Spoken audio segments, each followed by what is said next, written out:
В Нур-Султане судят бывших боевиков экстремистской группировки «Исламское государство». Доказано, подсудимые рубили головы пленным. Член террористической группировки Жансигиров сфотографировался на фоне голов. На одну из голов он наступил ногой, в руке держал оружие.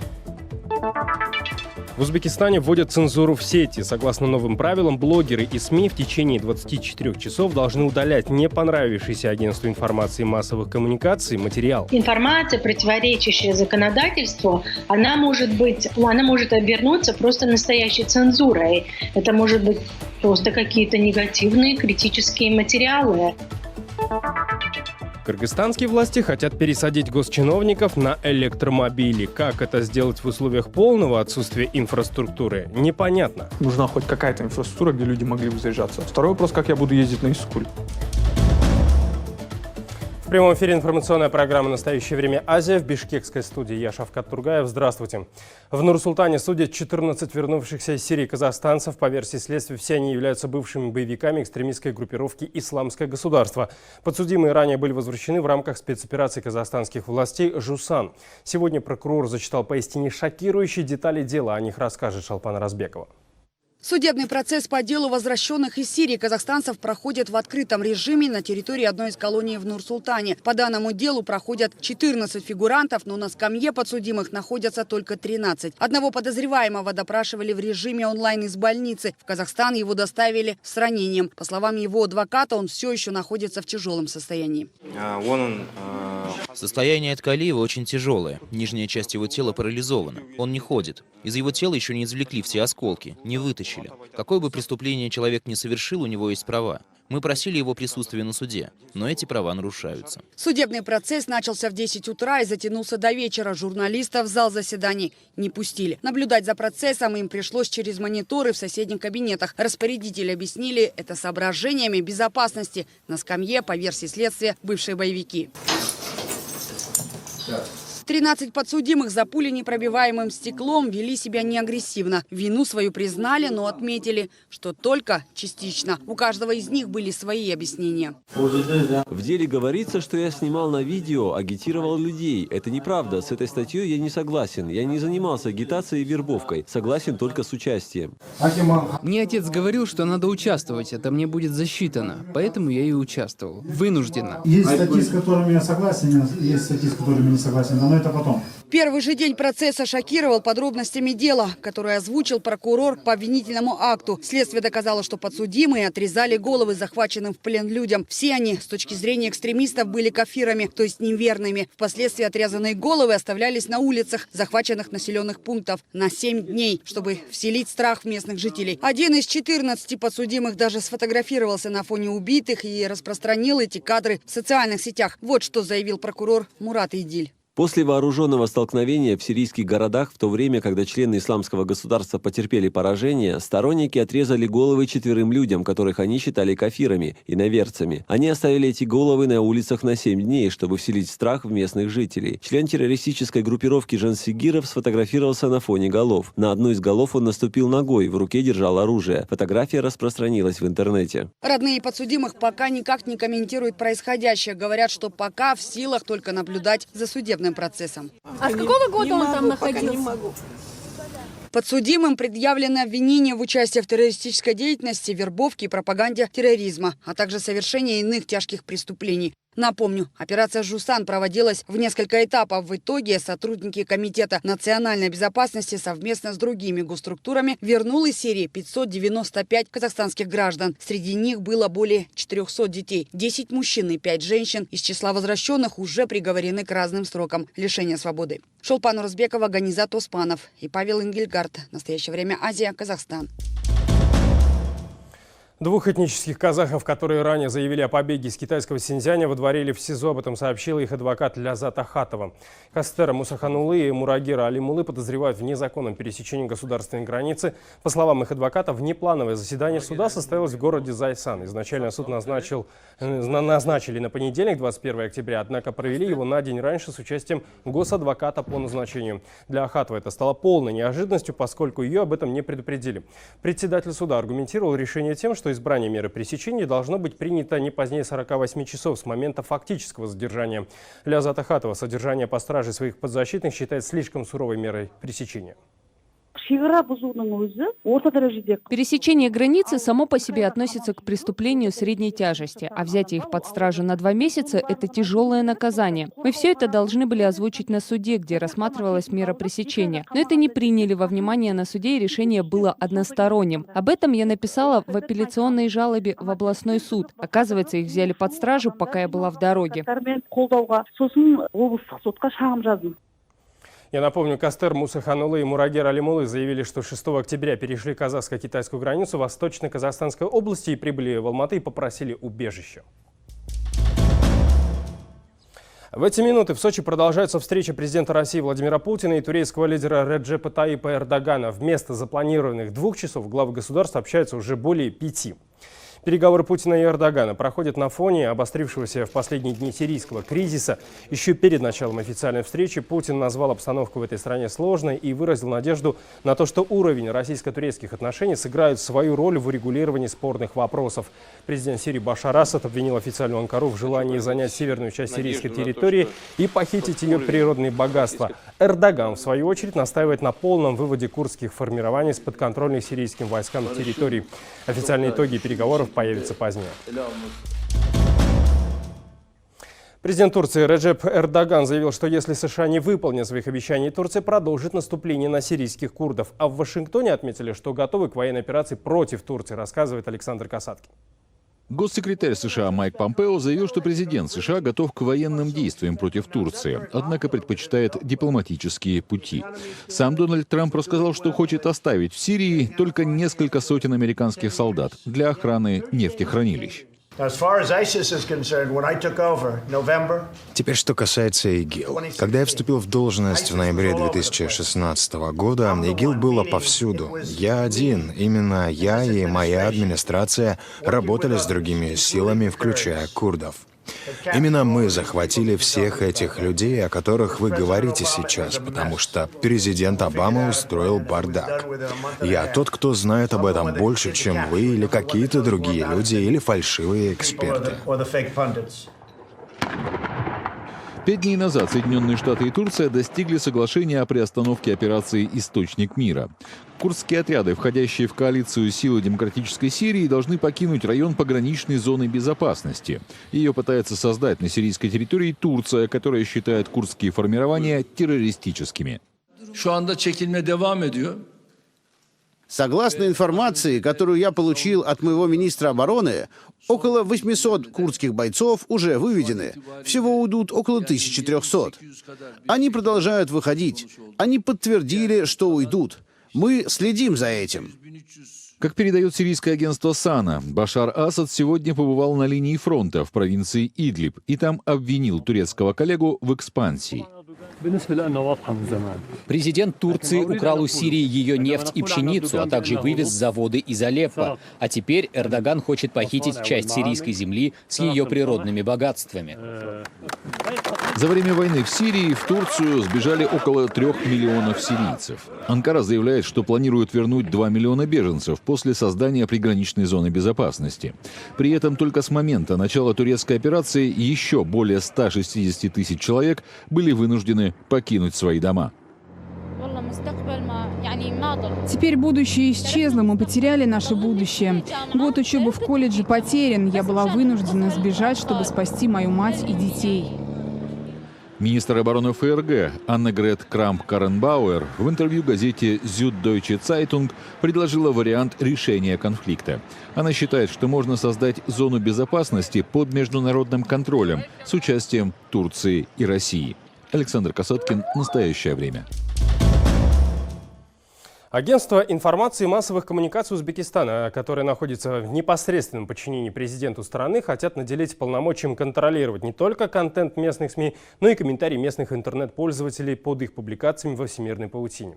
Согласно проекту постановления Кабинета министров Узбекистана, агентство информации и массовых коммуникаций наделяется полномочием контролировать информацию в интернете, уведомлять владельцев сайтов, СМИ и блогеров о размещении на их страницах запрещенного с точки зрения агентства контента. Согласно новым правилам, владельцы сайтов и блогеры не позднее, чем через 24 часа с момента получения уведомления обязаны удалить не понравившийся агентству материал и оповестить об этом контролирующий орган. Несмотря на то, что новые функции пока находятся только на стадии обсуждения, руководство агентства информации и массовых коммуникаций начало рассылать уведомления местным СМИ. Самое последнее предупреждение мне вынесли месяц 3-4 тому назад. Там было сказано, что я якобы порчу сознание молодежи, критикуя время Каримова. Мне даже предупреждение дали о том, что в каком-то номере я упомянул имя известного поэта, но он в данное время совмещает лидера оппозиции Мухаммада Салиха. И мне сказали, что я так благосклонно к нему отношусь, я часто упоминаю его имя, а это нельзя. О проекте постановления Кабмина Узбекистана мы поговорили с главой Узбекского форума по правам человека Умидой Ниязовой. Правозащитницу удивили планы агентства информации и массовых коммуникаций. По ее мнению, это потребует огромных финансовых затрат. Первое, что мне пришло в голову, когда я начала читать этот текст постановления, это то, что как много ресурсов они собираются тратить на то, чтобы удалять информацию, которая им не нравится, потому что оно предполагает, что будут мониторить не только веб-сайты, допустим, медиа, но и мессенджеры, и даже комментарии, которые потом должны быть удалены в течение 24 часов. То есть можете представить себе такой огромный поток информации в интернете, тем более Узбекистан, да, 33 миллиона человек, и интернет стремительно развивается, и они собираются регулировать вот этот огромный поток информации, потому что им не нравится, что вот в комментариях или, допустим, блогеры пишут какую-то негативную информацию про них. Умида Ниязова говорит, что подконтрольная президенту структура уже сейчас диктует информационную повестку в узбекистанских СМИ, прессе даны определенные рамки, за которые она не осмеливается выйти. У нас есть достаточно много фактов уже, совершенно таких достоверных, ясных фактов того, что агентство осуществляет цензуру. Например, в прошлом году был опубликован очень большой доклад о коррупции, связанной с фирмами Хакима, руководителя города Ташкента. Было выявлено 67 подставных фирм, аффилированных с ним. Это связано с огромнейшим строительным проектом, который называется Ташкент Сити, самый крупный проект в истории Узбекистана. Так вот, ни одно узбекское СМИ об этом не написало. То есть вы можете сделать вывод о том, что, конечно, если мы сравниваем с каримовскими временами, то сейчас намного лучше, но если объективно смотреть, конечно, есть свой потолок. Естественно, вы не можете себе позволить никаким образом критиковать президента или членов его семьи. Это совершенно табу. Можно критиковать до уровня руководителя областей. И то, я думаю, что эта критика, она, скорее всего, тоже санкционирована. Такая критика допускается, но не более того. В Кыргызстане требуют снизить избирательный порог для партий, которые хотят пройти в парламент. Согласно новым поправкам, он равен 9%. Эксперты полагают, что это слишком высокий электоральный барьер. Джибек Бигалиева продолжит. В Кыргызстане требуют снизить электоральный барьер. Дело в том, что на выборах, которые пройдут в следующем году, политические объединения должны набрать как минимум 9% от общего числа проголосовавших. И только тогда политическая сила сможет быть представлена в законодательном собрании. Сегодня политологи, юристы, общественные деятели и активисты собрались вместе за круглым столом. Эксперт Ишенбай Кадырбеков, который хорошо разбирается в выборном законодательстве, считает, что для страны, в которой насчитывается всего 2 миллиона 300 тысяч избирателей, повышать электоральный барьер до 9% недопустимо. Если все останется как есть, Джугурку Кеңеш, по его мнению, не пройдут новые партии. Бог с ним. Президент приведет 2 своих партий. Единолично будет править со всеми. Вся оппозиция, вся иное мнение останется где? На улице. И этого должен бояться сегодня 9% не сколько мы, сколько сам президент. Потому что он может попасть, желая монопольно взять всю полноту власти, может попасть в такую ситуацию, революционную ситуацию. Надо вспомнить, что же это же Кыргызстан, это же кыргызы же.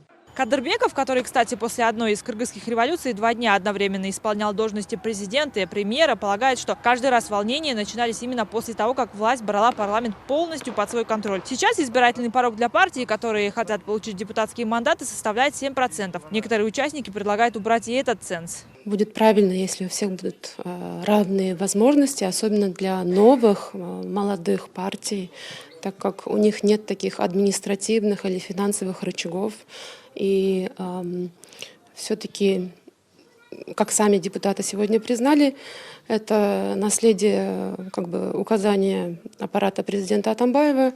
И в данный момент многие эти инициативы были дискредитированы самими же депутатами, они в них не верят. Я думаю, что они, но почему-то они держатся за эти 9%. Я думаю, это потому, что это удобно. Кстати, если это требование ввели бы раньше, то 2 из 6 партий, которые сейчас представлены в парламенте, не смогли бы получить свои депутатские мандаты. А еще раньше, в 2010 году, выборы бы вообще не состоялись, потому что ни одна из партий тогда не смогла преодолеть 9% барьер. Смотрите далее в нашей программе. Кыргызстанские власти хотят пересадить госчиновников на электромобили. Как это сделать в условиях полного отсутствия инфраструктуры, непонятно. Нужна хоть какая-то инфраструктура, где люди могли бы заряжаться. Второй вопрос, как я буду ездить на Искуль. Тело дочери посла Ирана в России Арифех Санаи нашли под окнами ее московской квартиры. Этому есть свидетели. Судя по всему, речь идет о самоубийстве. Однако в посольстве категорически это отрицают. Подробности у Алексея Александрова. Тело дочери посла Ирана в Москве Арифех Санаи нашли утром во дворе вот этого дома в Подсосинском переулке. Это самый центр Москвы, и посольство Ирана находится отсюда в 3 минутах ходьбы. Тело нашли рядом с вот этой припаркованной машиной Renault Duster. У машины помята задняя правая стойка, а на асфальте рядом с ней остались следы крови. Днем это место уже не было оцеплено. В газете «Московский комсомолец» один из прохожих рассказал, что девушка была одета по-домашнему в джинсы и легкую кофточку. По факту смерти дочери иранского посла полиция проводит проверку, версия самоубийства рассматривается. Журналисты при этом сообщают, что девушка жила на 2 страны и в последний раз приехала в Россию 4 месяца назад, а перед этим в Иране посещала психолога и принимала антидепрессанты. В посольстве Ирана в Москве при этом сегодня сообщение о самоубийстве Арифех Санаи назвали провокацией и заявили, что девушка якобы умерла накануне из-за сердечного приступа. Ей было 28 лет. Алексей Александров, Игорь Дорошенко. Настоящее время. Москва. С сегодняшнего дня в аэропорту Душанбе будет осуществляться радиационный контроль. Специальное оборудование – подарок от Министерства энергетики США. В таджикских месторождениях урана содержится, по разным данным, от 14 до 40% мировых запасов. И таким образом США помогают Таджикистану противодействовать контрабанде ядерных материалов из страны, рассказывает Анширван Арипов. 13 портальных радиационных мониторов – это высокочувствительные стационарные системы, которые моментально определяют ядерные и радиоактивные вещества. Теперь провести что-либо, излучающее радиацию, через столичный аэропорт будет невозможно. Оборудование передали таджикской стороне в рамках совместного плана по борьбе с контрабандой радиоактивных материалов. Он был подписан еще в 2011 году и резолюцией ООН по запрету на распространение ядерного, химического и биологического оружия и средств их доставки. Поскольку традиционные средства безопасности, такие как металлодетекторы и подготовление кинологи, не могут обнаружить радиационное излучение, системе, представляемые ОПЯ, является необходимым и эффективным инструментом предотвращения контрабанды через важные транзитные пункты, такие как этот международный аэропорт. В аэропорту Душанбе говорят, что новое оборудование нужно как воздух. Да и знания о том, как именно определять радиацию, таможенники получили недавно. К сожалению, до сегодняшнего дня у нас было только небольшое оборудование, которое не позволяло в полной мере выявлять химические и радиоактивные вещества. Не было и достаточных знаний для этого. С новым оборудованием мы сможем полноценно проверять прибывающих и вылетающих пассажиров, а также их багаж. Это не первая помощь США Таджикистану в борьбе с контрабандой радиоактивных веществ. За 6 лет страна получила 8 мобильных систем обнаружения радиации, а также специальные рюкзаки для служащих на 6 пограничных пунктах. Подобным оборудованием власти страны хотят обеспечить все КПП и аэропорты. Это очень актуальный вопрос для всего мира. Также у нас есть общая граница с Афганистаном, поэтому вопросом о предотвращении нелегальной контрабанды радиоактивных веществ мы не можем пренебрегать. И правительство приняло решение обеспечить все приграничные и въездные пункты детекторами химического и радиационного обнаружения. В планах специалистов Министерства энергетики США не только обеспечить все основные пункты пересечения границы в Таджикистане таким оборудованием, но и взять на себя их полное техническое обслуживание и подготовку необходимого количества специалистов для работы с техникой. Сроки исполнения этих амбициозных планов пока не разглашаются. А премьер Кыргызстана предложил пересадить госаппарат на электромобили. Общественность идею в целом поддерживает, но сомневается в реалистичности ее реализации, разбиралась Дарья Тимофеева. Электрокар в миллионном Бишкеке встретишь нечасто. По городу курсируют не больше 70 таких машин. Кстати, популярным экологичный и экономичный транспорт не стал вовсе не из-за цены. Первый вопрос у клиентов – это как заряжаться, да? Ты им, ладно, объясняешь, они там в частном доме живут. Если они живут в частном доме, не проблема. В гараже подключаешься. В квартирном доме уже проблема. Это первая трудность с самой зарядкой. Да? То есть нужна хоть какая-то инфраструктура, где люди могли бы заряжаться. Так, второй вопрос. Как я буду ездить на Искуль? Акбар почти год пытался доказать преимущество электрокаров не только простым водителям, но и властям. Электромобиль в год экономит около $1500. Его фирма стала первым поставщиком таких машин в Кыргызстан. Поддержки молодой человек пока не нашел. Из-за отсутствия клиентов второй месяц авто не завозят. Мэрия и вообще государство, они в целом просто инертны, да? Ноль реакции было. Ладно, то есть они нам ничего не должны, но было чуть-чуть неприятно, когда мы пытались дозвониться, уже на 4-й раз они уже не хотели с нами видеться, или на 3-й раз. Хотя у нас все предложения, все было понятно. Это сложно, но это нужно, потому что весь мир этим везде это есть, везде это развивается, везде есть тренд на экологию, и только мы там с нормой, превышенной в 30 раз, и ничего с этим не делаем. Об экологии в правительстве вспомнили накануне. Премьер хочет развивать использование экоавтомобилей, а начать готов с обновления автопарка госорганов.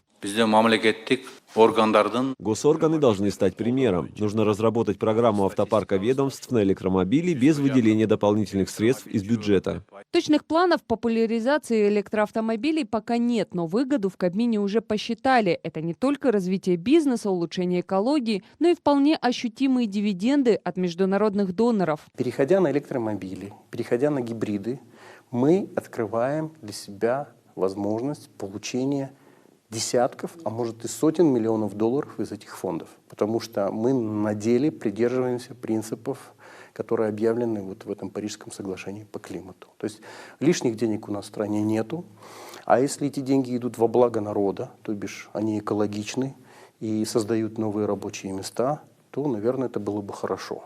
Вопрос, поддержат ли идею во властных кругах. В обществе не раз заявляли о парламентской протекции транспортных компаний и поставщиков ГСМ. Есть очень большое бензиновое или ГСМ-лобби, которое привозит ГСМ в основном только из одной страны. Они, конечно, будут какими-то путями составлять палки колеса, но здесь дело должно население проявить инициативу, активисты в первую очередь, и надо продвигать это. В соцсетях инициатива уже пришлась по душе. Пользователи интернета надеются, что Кабмин действительно подаст пример, и в ближайшее время кыргызстанцы увидят самого премьер-министра в электромобиле. Дарья Тимофеева, Самат Алышбаев. В настоящее время Азия, Кыргызстан, Бишкек. Это были все новости, о которых мы хотели вам рассказать. Мы встретимся с вами завтра в это же время. Я желаю вам всего самого доброго. Всего доброго. До встречи в эфире.